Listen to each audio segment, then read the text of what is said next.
Welcome! Today we're outlining a mechanical, data-driven protocol for building capital from zero.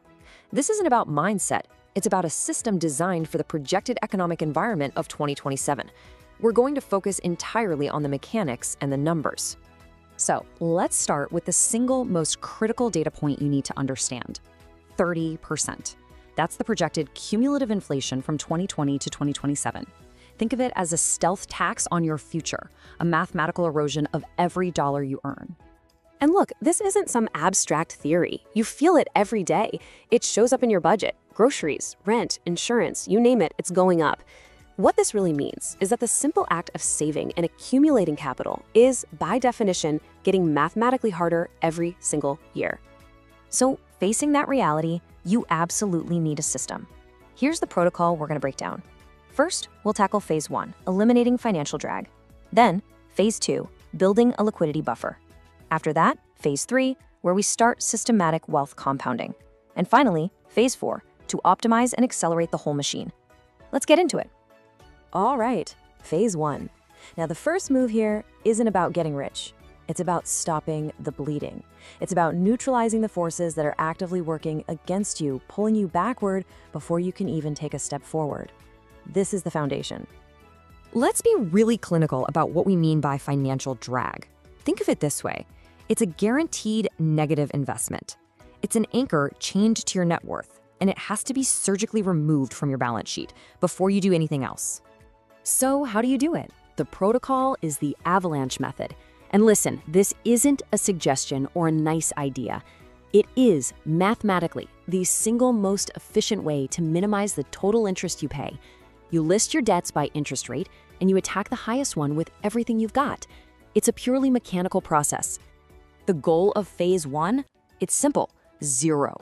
A big, fat zero.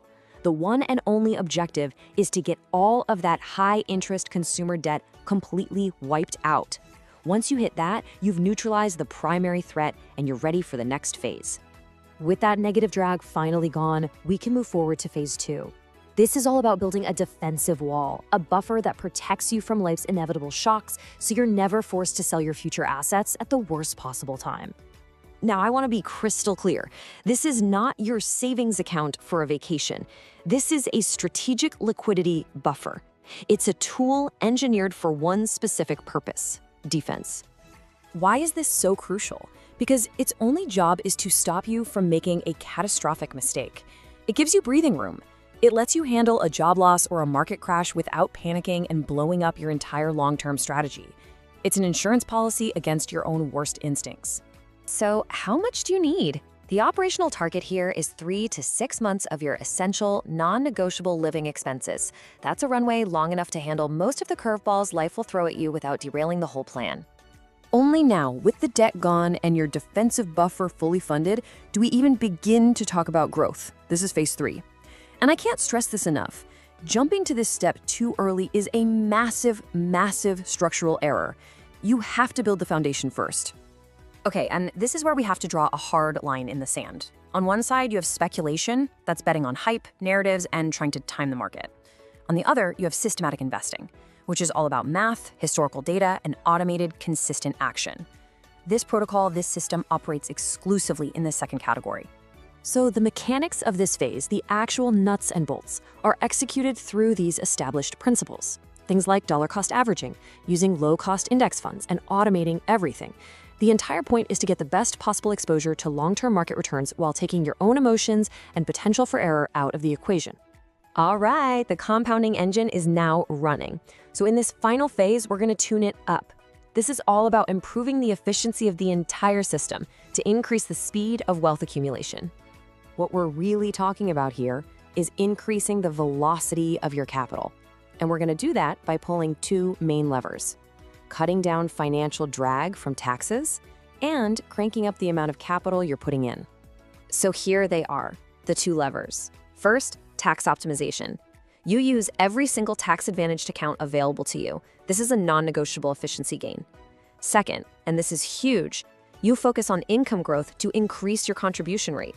In the first decade, the amount of money you put in has a far greater mathematical impact on your outcome than your investment returns do. Okay, so we've walked through the entire four-phase system. Now let's look at the mathematical output. What actually happens when you execute this protocol over a standard investment horizon? This isn't a guess, it's a projection based on the system's mechanics. Take a look at this table. We're modeling a pretty conservative scenario here, a consistent contribution and a 7% average real return. But look what happens. The key thing to notice isn't just the final number. Look at the column for the annual return.